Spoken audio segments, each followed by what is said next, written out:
Assalomu alaykum aziz obunachilar. Mana yuz tortish amaliyotdan keyingi 4-kun ko'rishingiz mumkin. Opamizga ikkita lateral qosh yo'yining lateral sohasini chiroyli qilib ko'tarib bergan. Biz yonoq ravoqlarini, yonoq dugallarini chiroyli qilib shakllantirib, il lunch sohalarini yon tomonga bartaraf qilib berganmiz. Dan ostini ikkita lateral sohasini platizma plastika qilib berganmiz. Ko'rishingiz mumkin. Ko'p opa-singillarimiz savol berishadi. Mana jarohat joyi mana ko'rishingiz mumkin. Quloq dirildog'ini anatomik shaklini saqlagan holatda chiroyli qilib berganmiz. Albatta ko'karish, qizarishlar minimal darajada saqlangan. Xudo xolasa 10 kun, 15 kunda o'tib ketadi.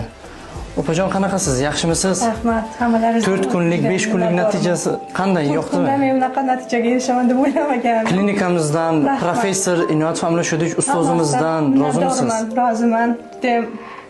Sog' bo'lsin, umrlar uzoq bo'lsin. Umuman kollektivlaringizga gap yo'q ekan. Klinikaga umuman gap yo'q ekan. Professorlarga asabini. Aziz obunachilar, albatta yana 15 kunlik, 1 oylik natijani ham qo'yib boramiz. Albatta kuzatib boring, reaksiya qoldiring. Hammaga rahmat.